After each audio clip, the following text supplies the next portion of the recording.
Chers amis, soyez les bienvenus à cette série intitulée Un livre sur l'avenir. Voilà, comme promis, je vous apporte le sujet d'aujourd'hui avec grand plaisir, intitulé La route des rats, histoire d'une résurrection. Et je donne la bienvenue aussi à Itamar qui nous accompagne. Bonjour et bienvenue à tous dans cette nouvelle vidéo. Et bon, c'est un plaisir de partager une nouvelle vidéo avec vous. Avant de commencer, on va faire le lien avec la vidéo précédente, comme ça vous n'êtes pas trop perdus. Mais d'ailleurs, si vous n'avez pas vu la vidéo précédente, je vous invite à mettre en pause, aller sur notre chaîne et regarder la vidéo numéro 18 de cette série. C'est super important pour pouvoir comprendre le sujet d'aujourd'hui. Et avant de commencer, j'aimerais faire une acclaration. Veritat 4A, on n'est pas une religion, on n'est pas dogmatique, on est un groupe de recherche et une école de théologie. Dans ce sens, notre intention n'est jamais d'offenser ou d'attaquer qui que ce soit. Bien que, de temps en temps, les faits historiques peuvent être difficiles à entendre. Et je le comprends bien, et nous le comprenons bien, mais notre intention, qu'une manière, est de dénigrer une organisation religieuse à cause de leurs convictions ou de dénigrer les membres de cette organisation de par leur religion ou leurs convictions. On va parler aujourd'hui beaucoup de catholicisme et de la papauté.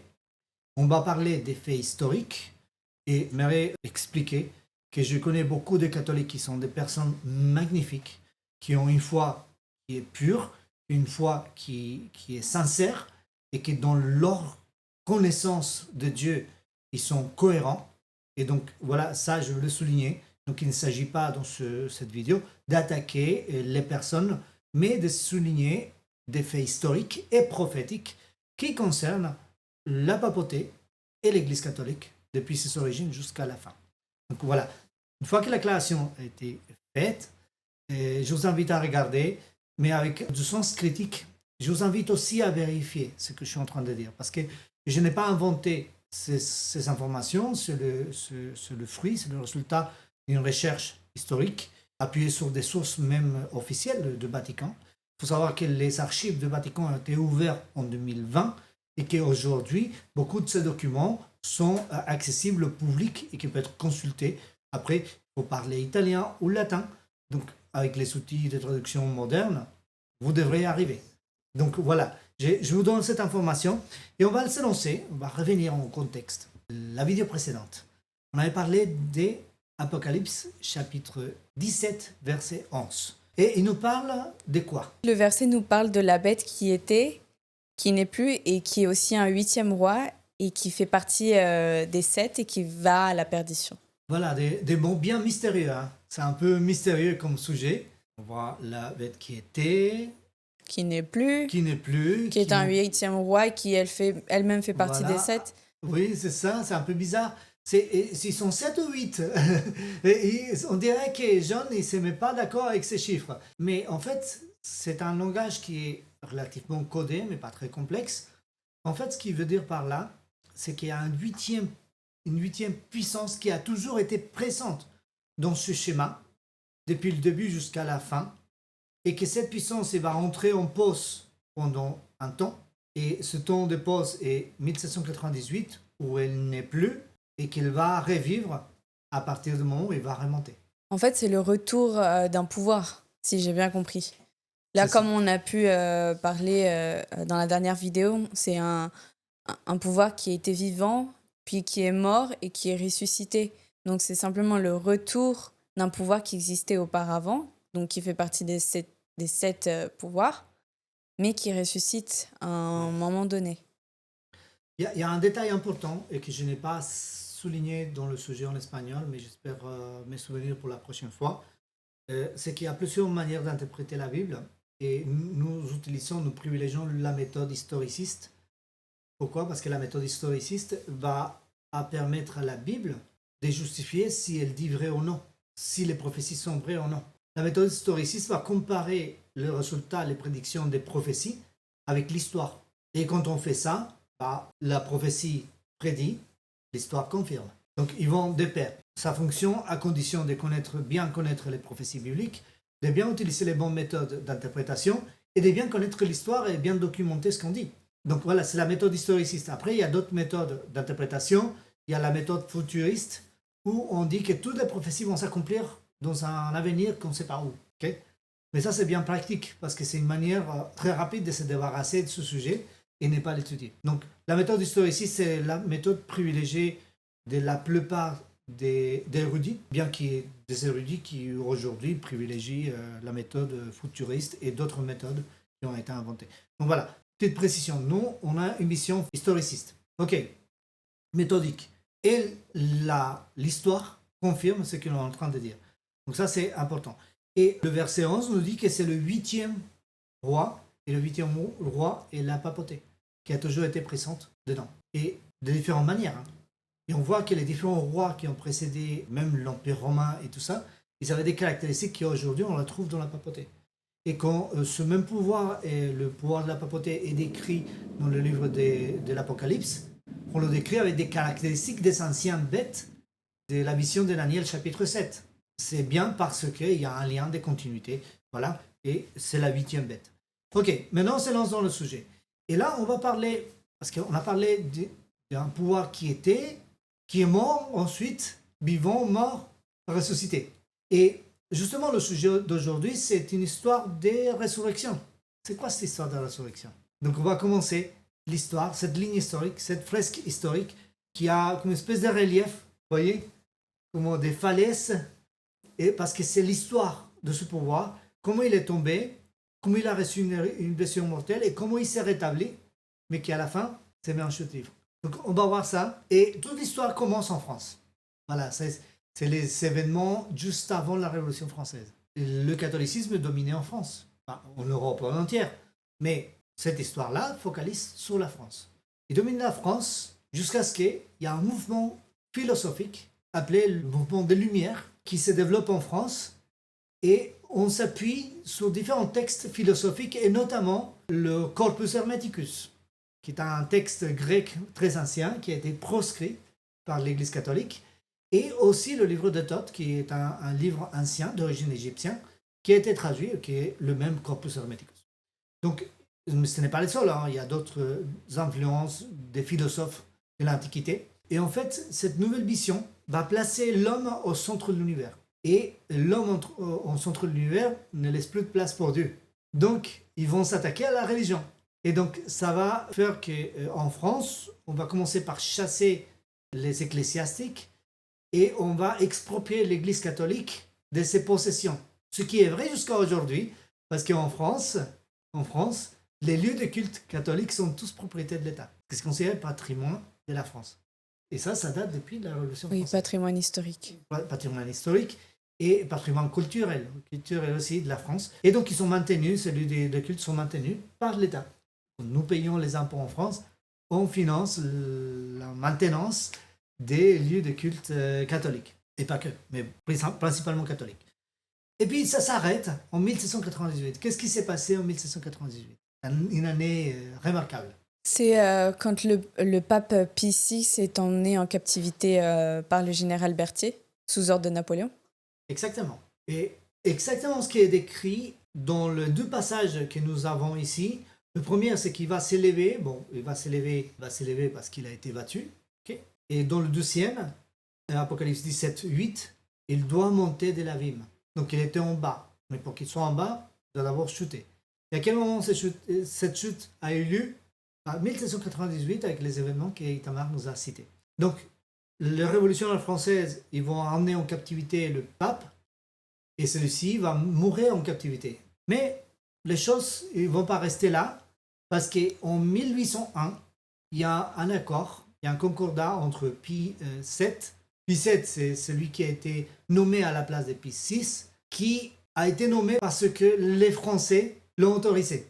Parce qu'ils étaient sous le joug de la France. Bah, surtout, on peut voir que c'est Napoléon qui a donné l'ordre d'emmener en captivité l'ancien pape, le pape Pie VI, et qui met sur, on va dire, le trône, le pouvoir au Vatican, oui. Le pape Pie VII. Et d'ailleurs, c'est le pape Pie VII qui intronise Napoléon. Tout à fait. C'est le résultat d'une espèce d'accord, d'un accord d'aide mutuelle entre le pape et Napoléon. Et ça marche, mais en fait, l'Église catholique obtient pas mal de bénéfices, y compris le retour des ecclésiastiques et de la religion catholique en France. Donc, depuis ce moment-là, la France est redevenue un pays catholique. Avant, elle était un pays athée. Bien qu'il y ait aujourd'hui beaucoup d'athées en France, mais des traditions et des cultures catholiques. Aujourd'hui, la France est un pays de traditions catholiques qui est en train de devenir progressivement un pays de traditions musulmanes. C'est la transformation actuelle de la France, mais voilà, on pourra en parler et c'est aussi prédit dans la prophétie. Ok, 1801, donc le Concordat de Napoléon, a une autre date, 1870. Qu'est-ce qui s'est passé en 1870? La prise de Rome par les troupes italiennes. Exactement. Et le pape qui perd les états pontificaux, ils sont soumis au roi d'Italie. Et comme le pape ne reconnaît pas le roi d'Italie, il fait quoi? Il s'autodéclare prisonnier du roi d'Italie. Et donc en fait, c'est comme si, oui, c'est comme s'il il se prenait pour des prisonniers alors que ce n'est pas vraiment le cas. C'est simplement que... C'était des sujets. Oui, c'était de simples sujets, c'était devenu de simples sujets, pas des puissants avec une puissance politique. Et d'autres religions ont été aussi acceptées dans le pays.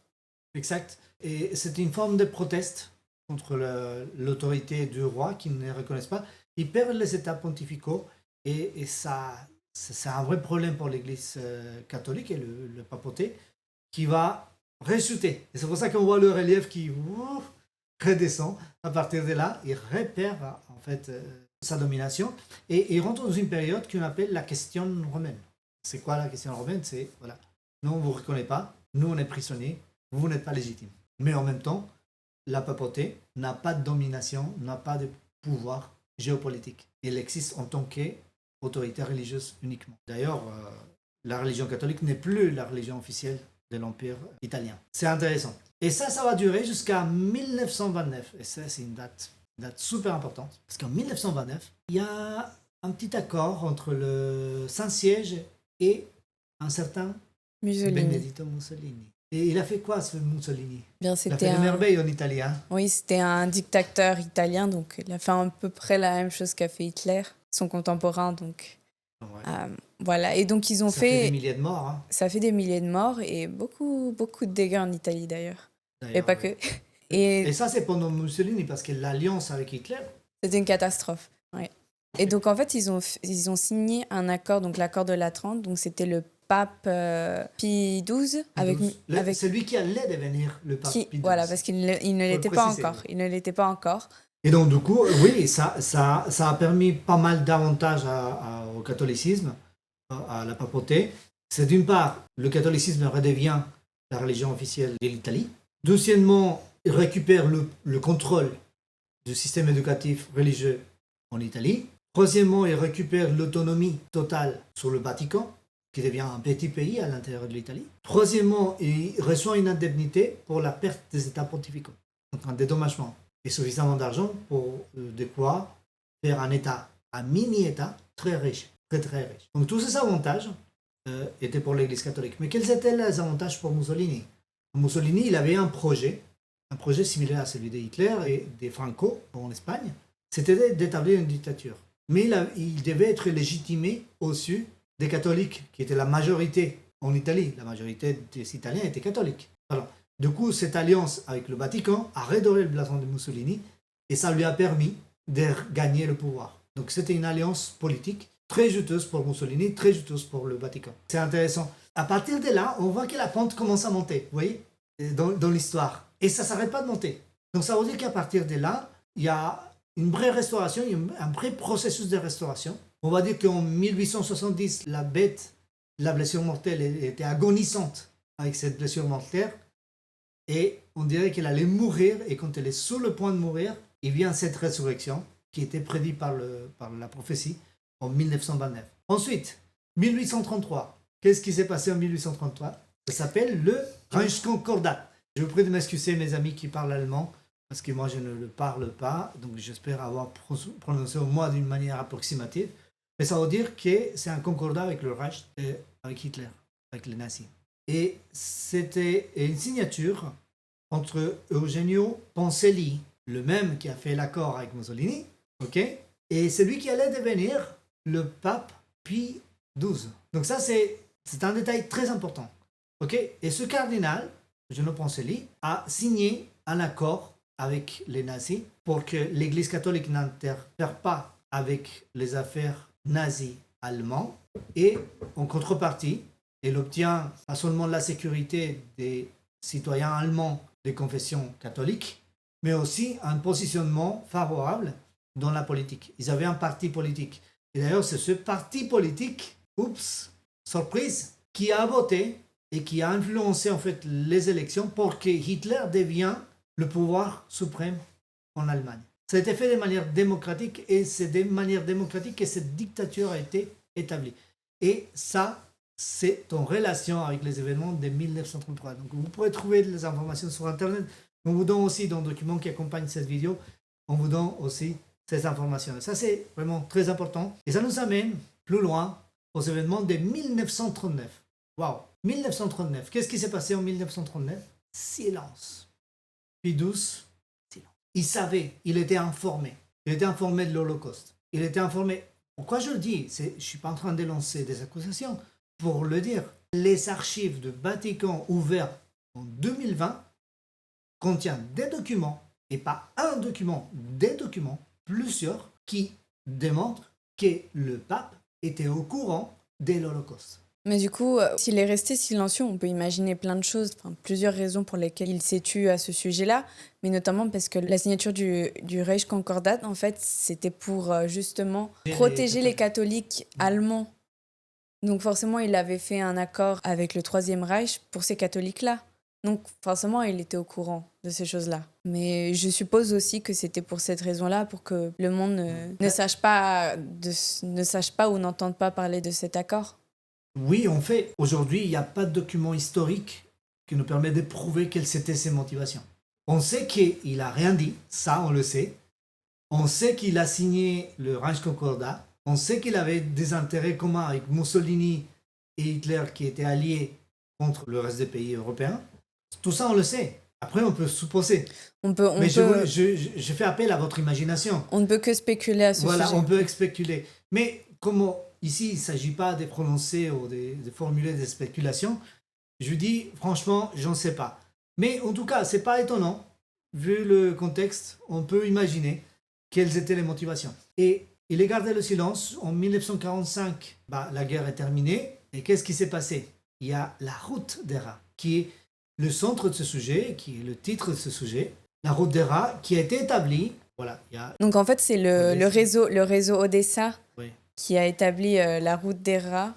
Donc Odessa, c'était un réseau de nazis, d'anciens SS. Ouais. Et donc leur objectif, c'était d'évacuer les anciens, les criminels du Troisième Reich pour éviter qu'ils soient jugés et qu'ils reçoivent leur sentence. Oui. Et donc ce réseau-là a créé du coup la route des rats qui permettait à ces criminels d'échapper. Donc ils sont passés par l'Italie, notamment par le Vatican. Oui. Certains sont passés par le Vatican et donc ils ont été aussi envoyés en Amérique du Sud, donc notamment en Argentine et au Brésil.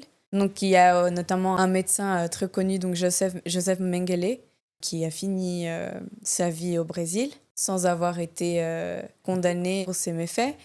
Et aussi, il y a... Il a fait des horreurs, lui. Oui, il a fait des horreurs, exactement.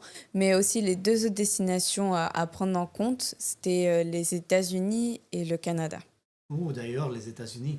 Les États-Unis, qu'est-ce qu'ils ont fait? Ils n'ont pas seulement accueilli des criminels de guerre nazis, ils les ont carrément reçus, les bras grands ouverts, surtout ceux qui étaient des scientifiques. Et qui, d'ailleurs, c'est eux qui ont développé le programme spatial américain. Donc là, il y avait des intérêts communs. Et d'ailleurs, je crois aussi que ce qui a pu choquer beaucoup de monde quand les dossiers du Vatican ont été mis à disposition, c'est aussi de se rendre compte que la Croix-Rouge a été mêlée à toute cette affaire. Donc la Croix-Rouge, qui a apporté elle-même l'aide aux victimes de l'Holocauste, a permis à ces criminels de s'échapper par les mêmes moyens qu'eux. Par les mêmes moyens, des fois, ils voyageaient ensemble. Exactement. Ils ne savaient pas. Ils ne savaient pas parce qu'ils voyageaient avec des faux documents. Donc ils s'étaient évacués comme des victimes de l'Holocauste. C'est vraiment scandaleux. Et le CICR, donc Comité international de la Croix-Rouge, a délivré 120 000, il me semble, 120 000 documents des voyages suite à l'Holocauste. Ils ont reçu l'autorité de le faire pour une situation d'urgence.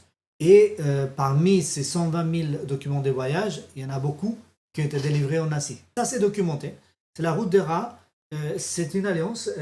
Dans mes enquêtes, j'ai trouvé aussi des profils de certains cardinaux de l'Église catholique qui étaient des nazis reconnus. Donc ils avaient participé, ils étaient des nazis reconnus. D'ailleurs, dans la fiche de l'introduction de ce sujet, il y a des photos de certains notables de l'Église catholique en train de faire des pactes avec les nazis. Donc voilà, ça c'est vraiment, c'est suffisamment documenté. 1984, qu'est-ce qui se passe? Parce qu'on va dire qu'entre 1951 et 1984, les choses sont plutôt calmes.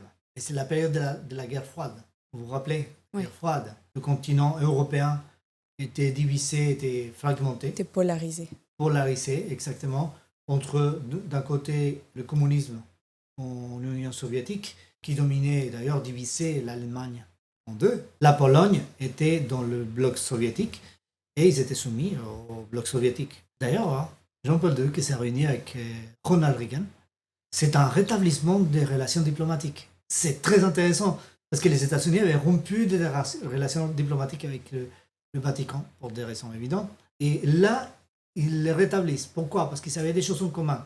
Les deux, Ronald Reagan et Jean-Paul II, avaient été victimes d'une tentative d'assassinat. Les deux prenaient ça comme un appel divin à l'action et les deux avaient un ennemi en commun, le communisme en Russie. Pourquoi? Parce que Jean-Paul II, avant de s'appeler Jean-Paul II, il s'appelait Karol Wojtyła. C'était un évêque polonais. Donc du coup, ce qui s'est passé, c'est qu'en Alaska, ils vont faire des accords, ils vont tracer une stratégie et cette stratégie va être d'attaquer le communisme en Russie de différentes manières. Jean-Paul II, il utilise une association. Il utilise une association en Pologne qui s'appelle, je ne sais pas si elle existe encore, Solidarność. Qui veut dire solidarité. Qui veut dire solidarité. Ils vont mener des actions, des grèves ou des choses comme ça. Ils vont déstabiliser internement l'économie et la société de l'Union soviétique. Et de l'autre côté, pour des actions militaires, stratégiques et commerciales, Ronald Reagan va mener des actions pour affaiblir de l'extérieur le bloc soviétique. Finalement, résultat de ces actions, en 1989, il y a la visite de Gorbatchev au Vatican. Bon, c'est pas commun que le président de Russie ou le leader suprême de Russie vienne visiter le Vatican. Et pourquoi il vient? Parce que c'est une visite de quoi? De reddition. Capitulation, ouais, c'est de reddition. Il va se réunir avec le pape au Vatican et suivi de ça, en 1991, il y a la chute du communisme en URSS. Donc Gorbatchev va démissionner et le système va collapser. Ça, c'est tout un système pas d'un pays, mais d'un bloc de pays, donc plusieurs pays, qui va collapser en même temps. C'est une hécatombe économique et sociale. Et c'est comme ça que le communisme va chuter en Russie. Et en 1995, il y a le discours du pape Jean-Paul II. Désolé, il y a une erreur de frappe dans la graphique. Je vais nous excuser. Devant l'Organisation des Nations Unies. Et ce discours, ça va être un discours moralisateur, mais c'est aussi une démonstration de puissance et de récupération de pouvoir géopolitique. C'est pour ça que ces événements-là font partie de cette graphique de progression, de récupération de ce pouvoir géopolitique. Ok? Et puis, suivi de ça, 1998, la destruction du mur de Berlin. On place le curseur sur 1998 comme un signe visible de tout un processus, mais c'est un processus qui en réalité a commencé en 1929. Pour arriver là, les événements de 1929 étaient indispensables. En 1998, chute du mur de Berlin. Et c'est la fin du communisme, officiellement. La fin du communisme en Russie, c'est l'unification de l'Allemagne. Et c'est un changement d'État, une reconfiguration géostratégique et géopolitique de l'Europe, très important. Ok, ça n'arrête pas là. Donc ça veut dire que là, le pape arrive à convaincre un leader américain de l'aider à vaincre un ennemi commun. Ça veut dire qu'il commence à récupérer le pouvoir. Parce qu'il faut savoir une chose, c'est que le Vatican, la papauté, n'a jamais eu d'armée propre. C'est les gardes suisses qui gardent le Vatican, mais c'est vraiment symbolique. Mais en réalité, le pape n'a jamais eu d'armée. Il a toujours utilisé des armées louées. Depuis le départ, quand on voit le début, l'entrée du catholicisme en France, il a demandé l'aide à Clovis. Tout à fait. Pour justement, pour conquérir. Exact. C'est un patron répétitif de ce pouvoir. Et là, on voit le pape avec la capacité d'utiliser le pouvoir économique et militaire américain pour vaincre le communisme en Russie. C'est pas rien ça. Et on voit le pape qui est capable de s'adresser en tant que chef d'État et leader mondial devant les Nations Unies. C'est pas rien ça. Donc c'est pour ça que ces événements, ils sont dans la frise historique. Et on arrive au 2001, et 2001 c'est un sujet un peu compliqué. C'est un sujet qu'on a déjà abordé, mais c'est un sujet qui est un peu long à expliquer. C'est pas compliqué en soi, mais c'est long à expliquer. Et on ne pourra pas l'expliquer dans cette graphique. Mais mes amis, j'ai documenté suffisamment dans le texte qu'on va vous partager. C'est un texte que vous pouvez télécharger gratuitement sur le site de Veritat 4A. Et vous avez les informations. Je vous laisse le lire et me dire ce que vous en pensez. Mais en tout cas, à partir de 2001, il y a un changement de cap. Et pour le monde, et pour une organisation qui est connue et qui était réputée d'un point de vue biblique et prophétique d'être guidée par la vérité biblique et qui commence à trahir en fait cette mission.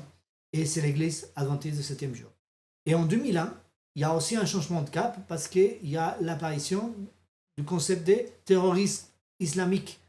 On ne parlait pas trop avant, mais à partir des attentats de 2001, le monde entier il va se focaliser sur ce danger et ça va influencer le monde pour qu'il s'aligne derrière cette vision d'extrême droite très rigoriste et autoritaire. Donc ça va changer la donne et ça va influencer les mentalités du monde entier.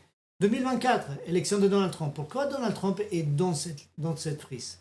Comment est-ce qu'il a été élu? C'est la deuxième fois qu'il est élu. Hein. Oui, il a été élu grâce à l'aide de la Russie. Tout à fait. Il a été également élu grâce à l'aide des mouvements évangélistes aux États-Unis. Tout à fait. Les églises évangélistes qui sont très politisées et qui ont beaucoup de pouvoir politique d'ailleurs, et de pouvoir économique. Parce qu'ils ont beaucoup d'argent, les pasteurs, ils sont extrêmement riches, les pasteurs des églises évangéliques. Tout cet argent et tout ce pouvoir politique a servi la cause de Donald Trump, qui n'est pas vraiment chrétien. Tout le monde le sait. Hein. Mais ce n'est pas le sujet aujourd'hui, mais qui a fait cette alliance pour pouvoir s'emparer du pouvoir. Et dans son projet, c'est justement de donner plus de pouvoir aux églises évangéliques aux États-Unis. Et en 2025, c'était en août 2025, il y a la proposition d'un amendement de la Constitution, d'une part pour permettre à Donald Trump d'avoir plus de pouvoir et plus longtemps, c'est-à-dire plus de restrictions et peut aller au-delà d'un troisième mandat, et d'autre part, donner plus de pouvoir aux églises pour influencer les décisions politiques et le gouvernement. Donc ça, c'est vraiment symptomatique de ce processus qui va, en fait, c'est un peu comme si le virus de ce pouvoir de la papauté médiévale avait piqué la société américaine et qu'ils avaient envie de reproduire le même schéma. Et c'est justement ce qui dit la prophétie en Apocalypse chapitre 13, une image de la bête, pour savoir quelle est l'image, connaître la bête, la bête c'est l'union d'église et État, donc l'église primitive et le pouvoir civil et militaire de l'Empire romain. C'est ce qui a donné lieu à la papauté médiévale. Mais là, il s'agit des églises protestantes, évangéliques protestants aux États-Unis qui vont s'unir au pouvoir de l'État à travers Donald Trump pour pouvoir dominer l'État. Et c'est le même schéma. Et donc là, c'est pour ça que cette date de 2025, donc c'est cette année, c'était il y a 3 mois, hein, c'était au mois d'août, ça a été annoncé. Suivi d'une date pour laquelle je n'ai pas de date, parce que en fait, c'est un événement pour lequel je n'ai pas de date, parce que c'est l'amendement final de la Constitution américaine. C'est un projet. Il y a aussi des mouvements évangéliques aux États-Unis qui militent pour l'imposition du dimanche en tant que jour obligatoire de repos et d'adoration aux États-Unis. Pour l'instant, ce n'est pas abouti, mais c'est en projet. Et donc, les choses commencent à se mettre en place dans le sens que la prophétie a prédit. Donc, suivi l'amendement de la Constitution américaine, qui est en réalité l'image de la bête, une fois que cet amendement de la Constitution américaine permet l'union de l'Église et de l'État, la bête n'est plus la même. Elle va parler comme dragon, c'est pas un agneau. Il n'a pas 2 cornes, 2 pouvoirs séparés. Il a un seul corne, comme un dragon. Et il va parler comme un dragon. Et parler comme un dragon, c'est la marque de la bête. C'est imposer des obligations religieuses par la loi. Donc, nous, on est convaincus, et de par notre compréhension prophétique, que la marque de la bête, c'est la loi de dimanche. Donc, c'est le jour de dimanche qui va être imposé en tant qu'obligation officielle de l'État. Donc, c'est une loi. Et bien évidemment, avant ces événements, on va avoir plein d'événements, des choses qui vont être imposées. Donc, c'est un processus. la marque visible de ce processus, c'est la loi de dimanche. Un peu comme la destruction du mur de Berlin était la marque visible d'un processus qui a fait tomber le communisme en Russie, en Union soviétique. Voilà, c'est le même schéma. Suivi de quoi? Le décret de mort, et qui va marquer la chute finale de ce système avec la deuxième venue du Christ et la fin de tout. Donc, avant la deuxième venue du Christ, bien évidemment, on est où dans cette histoire? On est juste avant On est à peu près là. l'amendement de la Constitution. Ouais, Là où le américaine. curseur se tient, c'est qu'on n'est pas loin. Et attention, on avait dit au début de cette série, on avait fait une illustration. On a dit, et si j'avais le pouvoir de prédire l'avenir? C'est pas le cas, c'est une illustration. Et j'ai dit, Itamar, demain, ce qui va t'arriver, c'est ça, ça, ça, ça, ça. Je me dis, oh, pas possible. Et je vais écrire tout ce que tu es en train de dire pour te démontrer que tu as tort. Et tu prends un papier, Itamar, et tu écris tout ce que je te dis. Sauf que dès le matin, la première heure, pile à l'heure, se produit le premier événement. Et ensuite le deuxième, ensuite le troisième. Tu dis, ah lui, il a la chance. Au fur et à mesure que les heures passent et que tout s'accomplit tel qu'il était prédit, bah, tu commences à avoir moins de doutes. Tu commences à dire, tiens, c'est bizarre.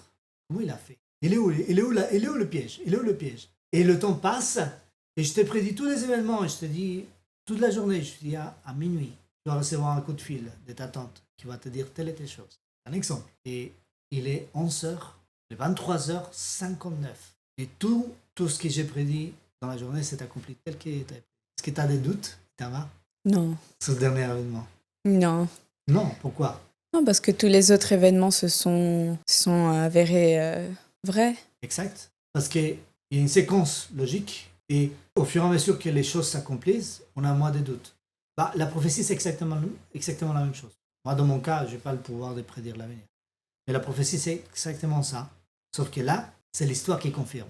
Et c'est pour ça que nous, on utilise la méthode historiciste. Et l'histoire confirme ce qu'on est en train de dire. Et l'histoire a confirmé 99,9999% de la prophétie. Il reste combien d'événements? 3. Trois grands événements. Donc on est vraiment au bord. Et ça, c'est pas pour que vous paniquiez. C'est pas pour que vous soyez inquiets sur ce que vous allez faire. Non, c'est pour que vous vous posiez des questions. Voilà, parce qu'aujourd'hui, il y a tellement de doctrines, tellement de philosophies, tellement d'idées bizarres dans le monde, et les gens, ils perdent beaucoup de temps. Mais est-ce que vous ne devez pas vous poser des questions fondamentales par rapport à votre expérience spirituelle, par rapport à votre préparation? Est-ce que la réalité du ciel et la réalité d'une terre promise, la réalité du retour de Jésus, ne deviennent pas de plus en plus concrètes? Donc voilà, c'est un sujet de réflexion. En tout cas, j'espère que vous avez apprécié cette vidéo. Et avec ces mots-là, on va terminer le sujet d'aujourd'hui. Et puis, toutes les bonnes choses ont une fin. Merci beaucoup pour votre attention. Merci pour m'avoir écouté et j'espère que vous avez apprécié le sujet. Je remercie aussi Itamar qui nous a accompagnés aujourd'hui. Avec plaisir. Et bon, surtout, n'hésitez pas à regarder des vidéos sur la route des rats sur YouTube. Il y en a plein. Ou même sur le communisme. Et essayez de comparer par vous-même les informations et voir si c'est véridique. Et bon, restez curieux, on vous attend pour la prochaine vidéo. Voilà. Et puis, une fois de plus, le Veritat 4 n'est pas une religion, on n'est pas dogmatique. On fait de la recherche, donc on vous propose des sujets. Si vous n'êtes pas d'accord, ça nous va très bien et c'est parfait. Et si vous voulez argumenter avec nous, faites-le. Vous pouvez nous écrire, vous pouvez participer directement avec nous, il n'y a pas de souci. Donc, on sera ravis de vous recevoir. En tout cas, merci beaucoup, que Dieu vous bénisse et que Dieu bénisse votre curiosité. À la prochaine. Bye bye.